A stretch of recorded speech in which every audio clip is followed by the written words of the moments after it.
Olá, boa noite. Você acompanha a partir de agora o Jornal da Justiça.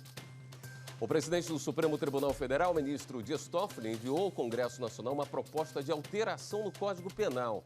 O ministro propõe a inclusão de 2 novas regras sobre prazos processuais. E vamos mostrar também. Segunda turma do Supremo nega pedido de ex-prefeito de Paracuru, no Ceará, para reaver o cargo.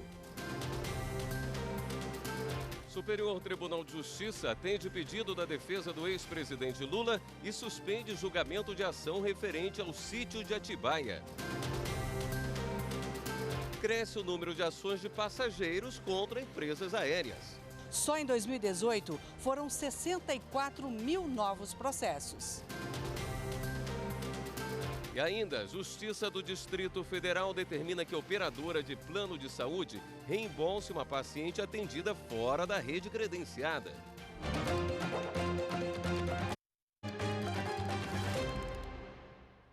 A segunda turma do Supremo Tribunal Federal negou o pedido do ex-prefeito de Paracuru, no Ceará, José Ribamar Barroso Batista, para reverter a decisão da Câmara Municipal que tirou ele do cargo em um processo de cassação. A repórter Carla Lucena acompanhou e tem outros detalhes para a gente. Oi, Carla, boa noite. Oi, William, boa noite para você, boa noite a todos que acompanham o Jornal da Justiça. E antes da gente falar sobre o caso do ex-prefeito de Paracuru, vamos atualizar vocês sobre a última decisão aqui da segunda turma que terminou agora há pouco. Os ministros decidiram manter a condenação de 21 anos de prisão do ex-deputado Luiz Afonso Seffer. Ele foi condenado por ter estuprado de uma menor. O crime teria ocorrido em 2005 e, na época, a criança tinha 9 anos de idade. Esse foi um caso que teve aí algumas reviravoltas na justiça. O ex-deputado ele chegou a ser aí absolvido em um recurso, mas agora então a segunda turma decidiu manter uma decisão do Superior Tribunal de Justiça que confirmava a condenação dele por 21 anos de prisão. Bom, agora vamos então voltar a falar sobre o caso do ex-prefeito de Paracuru. Vamos então falar, o que aconteceu foi o seguinte: ele foi cassado pela Assembleia Legislativa, pela Câmara Municipal do município no ano passado. E aí, durante a sessão de impeachment, ele poderia se defender das acusações. Ele estava sendo acusado de participar de um esquema de fraude, licitação, corrupção e também associação criminosa. Só que ele não compareceu aí na sessão de impeachment e nem enviou nenhum procurador para fazer a defesa. O vereador que presidia a sessão de impeachment abriu espaço para que, se tivesse algum advogado presente, a sessão pudesse então fazer a defesa do ex-prefeito. E aí sim houve um advogado que se prontificou e contestou aí as acusações contra o ex-prefeito. Só que esse procedimento foi questionado aqui no Supremo Tribunal Federal pelo ex-prefeito. Segundo ele, isso não poderia ter acontecido dessa forma, mas os ministros entenderam que não houve aí nenhuma irregularidade na sessão de impeachment que cassou então o ex-prefeito, como nós agora vamos acompanhar na reportagem. A relatora do caso, ministra Carmen Lúcia, já tinha negado em decisão individual o pedido do ex-prefeito. A defesa recorreu. Alegava que o processo de cassação teria sido conduzido de forma irregular. Mas os ministros seguiram o voto da relatora e entenderam que há vários documentos que comprovam que não houve nenhuma irregularidade. Os documentos revelam que incontáveis foram as tentativas do reclamante e de sua defesa em frustrar a diligência, esquivarem-se do recebimento de notificações a eles dirigida e furtar-se a aplicação da lei. O procedimento adotado e minudentemente relatado nos autos do processo conduzido pela Câmara de Vereadores de Paracuru não pode ser tido como atentatório ao pleno exercício do direito de defesa do acusado. Já recebi pelo menos 3 reclamações de impeachment no estado do Ceará, o que me preocupou. De fato, parece que é um novo método e aí, sem dúvida nenhuma, o devido processo legal pode estar sendo utilizado para fins outros. A segunda turma também confirmou a competência do Tribunal de Contas da União para fiscalizar verbas repassadas ao Distrito Federal pelo Fundo Constitucional do DF. Segundo a Advocacia Geral da União, o governo de Brasília alegava que caberia ao Tribunal de Contas local supervisionar a aplicação desses recursos, o que foi rebatido pelos ministros. A competência legislativa, por exemplo, defere à União a atribuição sobre a organização das polícias civil e militar e do Corpo de Bombeiros no âmbito do Distrito Federal. E por que isso? Porque justamente será a União o ente que irá suportar os ônus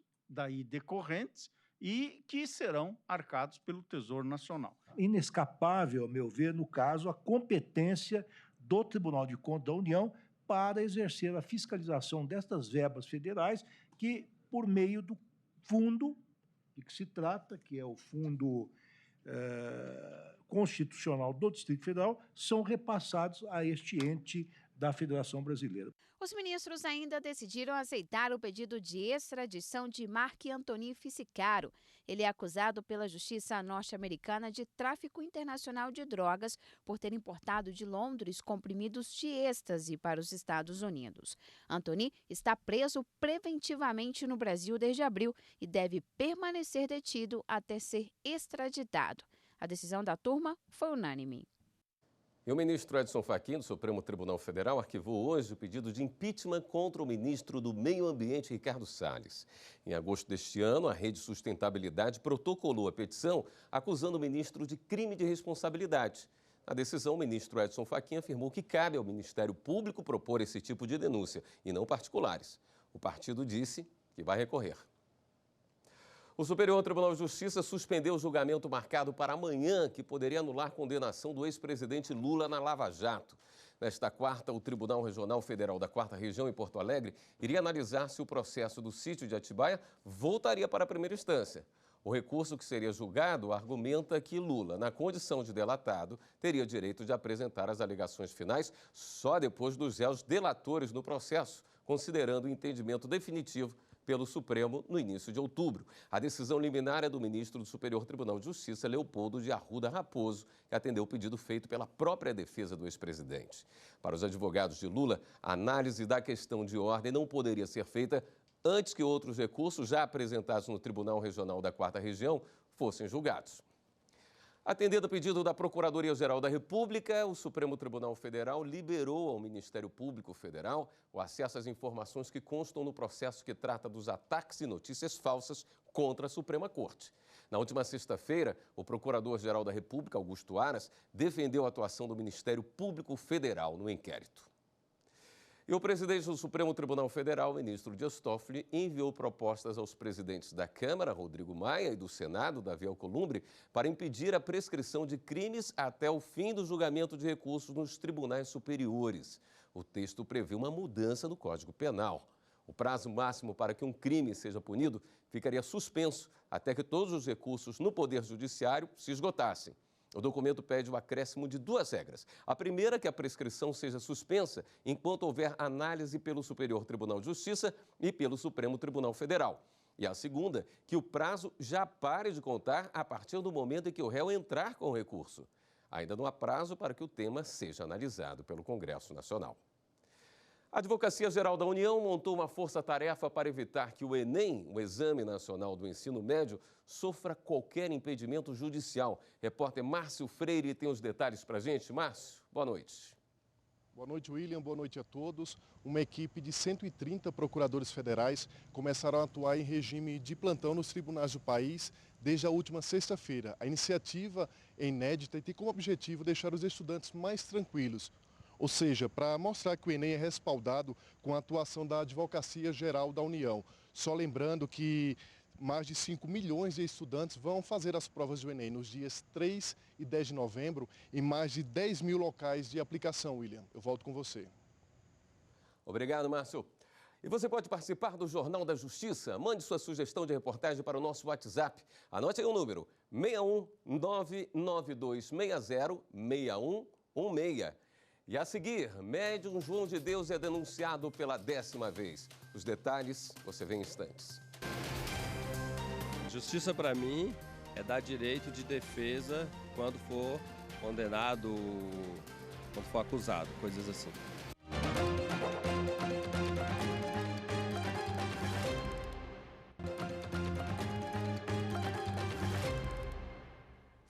médium João de Deus foi denunciado pela 10ª vez por crimes contra mais 5 mulheres. A nova denúncia apresentada pelo Ministério Público de Goiás reúne 15 casos, mas 10 já prescreveram por causa da idade do médium. Ele tem 78 anos e, segundo a lei, a partir dos 70 anos, o prazo prescricional cai pela metade. Com isso, só poderão ser analisados os casos de 2010 até hoje. João de Deus está preso desde dezembro do ano passado e nega todas as acusações. Já o Ministério Público Federal denunciou o ex-prefeito de Caetité, na Bahia, pelo desvio de mais de 4 milhões de reais. José Barreiras de Alencar Filho e mais 7 servidores teriam fechado contratos irregulares com a Cooperativa de Transporte Alternativo do Sul e Sudoeste da Bahia, a Transcops, em 2009. Na ação, o Ministério Público Federal apresenta provas de que em 2009, durante a gestão do ex-prefeito José Filho, a Transcops foi contratada depois de uma licitação irregular, que custou 4 milhões de reais aos cofres públicos. À época, a cooperativa não tinha funcionários, ônibus e vans suficientes para atender as 113 linhas da cidade e também não tinha a documentação necessária para participar do processo. Ainda de acordo com o MPF, a Transcops não passa de uma cooperativa de fachada e foi utilizada de forma fraudulenta ao longo dos últimos anos para desviar dinheiro em diversos municípios baianos e mineiros. Outros 7 funcionários públicos participavam do esquema. Na denúncia, o Ministério Público pede que os acusados respondam por crimes como corrupção ativa e passiva e crime de responsabilidade fiscal, além de pagarem multa de R$ 496 mil. E o Procurador-Geral da República, Augusto Aras, pediu ao Supremo que seja extinta uma ação civil que trata da indenização a favor de indígenas guaranis atingidos pela construção da hidrelétrica de Itaipu durante a ditadura militar. Para o procurador, é difícil listar exatamente quantas aldeias haviam no momento do alagamento de Itaipu, já que muitos indígenas se descolaram para outros locais. A Justiça Federal entendeu que jovem dispensado do serviço militar obrigatório por excesso de contingente não deve ser convocado novamente por interesse da administração pública. A União recorreu ao TRF1 da sentença da 22ª Vara Federal de Minas Gerais para obrigar um jovem a servir as Forças Armadas 7 anos após ele ter sido dispensado por excesso de contingente. Essa dispensa aconteceu em 2000 e logo em seguida ele ingressou no curso de medicina. Em 2007, quando ele já havia concluído a faculdade, o Exército se interessou por sua formação e resolveu convocá-lo novamente. Mas o médico não tinha interesse em servir e recorreu à Justiça. O caso foi analisado pelo juiz da 2ª turma aqui do TRF1, Leão Aparecido Alves, que lembrou entendimentos do STJ e do STF de que estudantes da área de saúde, como medicina, odontologia, farmácia ou veterinária, só devem ser convocados para o serviço militar obrigatório após a formação se a dispensa for solicitada pelo próprio estudante. Mas como nessa situação a liberação aconteceu por excesso de contingente e pela vontade do Estado, o jovem foi dispensado de servir o Exército. O número de ações de passageiros contra empresas aéreas no país é cada vez maior. Em 4 anos, o aumento foi de 48%. Os principais motivos são atrasos de voo, bagagem extraviada, cancelamento e overbooking. A viagem de férias virou dor de cabeça para a empresária Marília Veloso. Na volta para casa, a empresa aérea comunicou o cancelamento do voo na hora do embarque e remarcou a passagem para o dia seguinte. O problema é que a empresa não pagou as despesas de hospedagem e alimentação. Eu acho um absurdo porque nós pagamos um valor muito alto nas passagens. Fora isso, quando é o contrário, nós somos penalizados de uma forma muito grande. Se eu preciso cancelar uma passagem, eu praticamente perco aquele valor que eu utilizei, que eu comprei meu bilhete, independente de quanto tempo de antecedência eu tenha cancelado. A empresária entrou na justiça e aguarda o julgamento. O número de ações de passageiros contra companhias aéreas é cada vez maior no país. Num período de 4 anos, o aumento foi de 48%. Em 2014, 33 mil ações chegaram à Justiça brasileira contra as 4 principais companhias aéreas.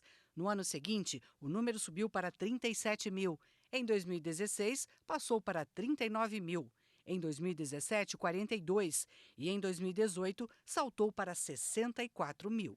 Segundo o advogado Ricardo Bernardi, o Brasil é o campeão de ações desse tipo.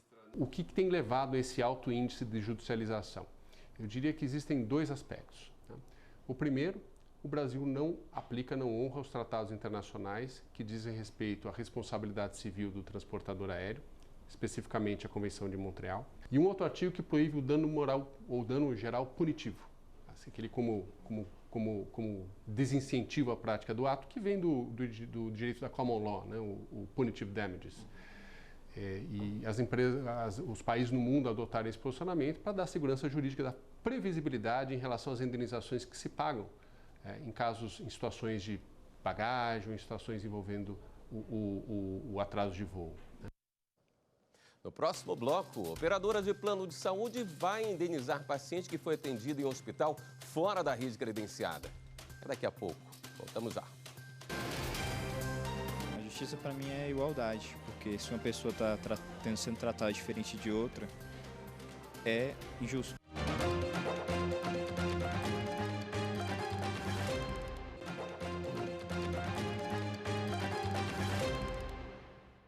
A Justiça do Distrito Federal determinou que uma operadora de plano de saúde reembolse uma usuária atendida fora da rede credenciada.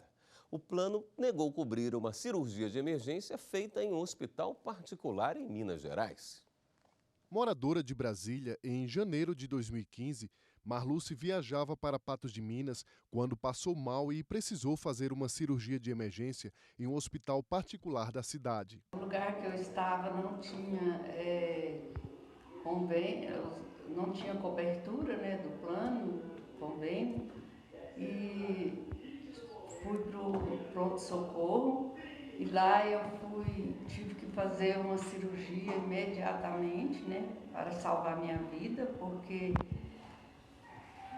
não dava para ir voltar para minha cidade. O plano de saúde foi contratado em setembro de 2014 e previu uma carência de apenas 24 horas para casos cirúrgicos. Mesmo depois de Marluce entrar em contato com a operadora por telefone, a cobertura do procedimento foi negada. Inicialmente, sem dar muitas justificativas, sinalizando que ela estaria dentro de um prazo de carência contratual, mas ela não estava. Como era uma cirurgia de emergência, de um custo assim, significativo, por volta de R$10 mil, a família se desesperou, porque o médico, inclusive, informou que ela poderia vir a óbito caso não realizasse a cirurgia. Juntaram lá, fizeram os esforços e acabaram custeando a cirurgia. Depois disso, Marluce entrou com um processo na justiça para que a operadora devolvesse o valor que foi gasto. A operadora alegou que não havia registro da solicitação no sistema e que o hospital não faz parte da rede credenciada.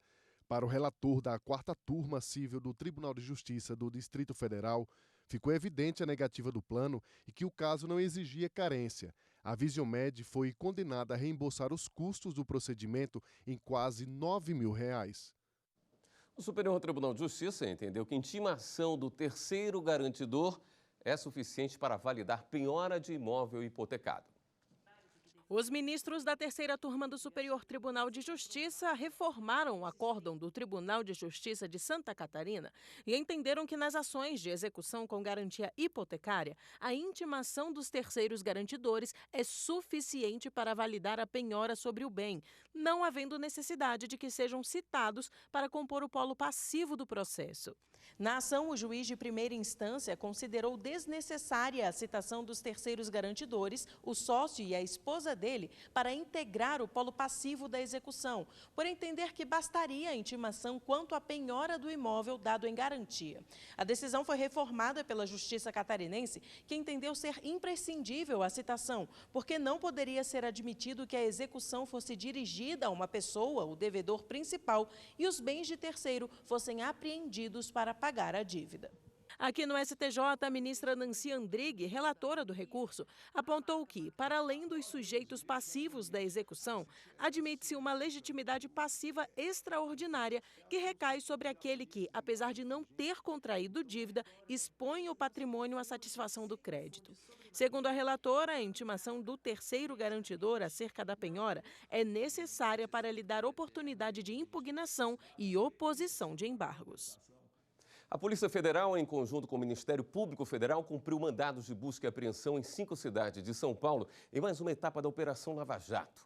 Os alvos são familiares e pessoas ligadas ao ex-diretor da Dersa, Paulo Preto.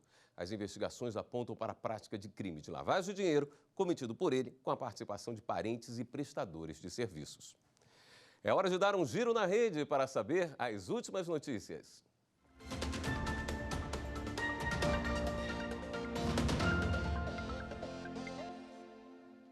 Vamos então até a redação do Jornal da Justiça falar com a repórter Viviane Novaes, que tem as informações. Boa noite, Viviane. Boa noite, William, e boa noite a todos. A Justiça do Distrito Federal negou o recurso de Adriana Vilela contra uma jurada. A defesa queria anular o julgamento que condenou a arquiteta a 67 anos e 6 meses de prisão pela morte dos pais e da empregada da família em Brasília. O advogado de Adriana alega que uma das mulheres do Conselho de Sentença espalhou fake news contra ele nas redes sociais. Bem, o ministro Gilmar Mendes, do Supremo Tribunal Federal, rejeitou o recurso do ex-reitor da Universidade de Brasília, Timothy Mulholland. O ex-reitor questionava sua demissão do cargo de professor pelo Ministério da Educação por causa de fatos apurados em processo administrativo disciplinar. Segundo os autos, Mulholland assinou o contrato com a Fundação de Estudos e Pesquisas em Administração com dispensa irregular de licitação e se valeu do cargo de reitor para beneficiar a entidade. O ministro entendeu que o mandado de segurança não é o tipo de ação adequado para questionar os fatos. Bem, o Supremo ganhou uma página no site da Corte destinada a informações da atuação da presidência, como galeria dos presidentes, decisões, agenda, reportagens, vídeos e fotografias. Na página do Supremo é possível pesquisar matérias da atual e das últimas gestões, as duas últimas gestões. Bem, o giro fica por aqui. Só lembrando que todas as reportagens do Jornal da Justiça estão lá no YouTube. Anote aí, TV Justiça Oficial. William. Obrigado, Viviane. E o Jornal da Justiça termina aqui. Obrigado pela sua companhia. E a gente reforça o convite. Mande sua sugestão ou mensagem para o nosso WhatsApp. O número é 61992606116. Uma ótima noite para você. Até amanhã.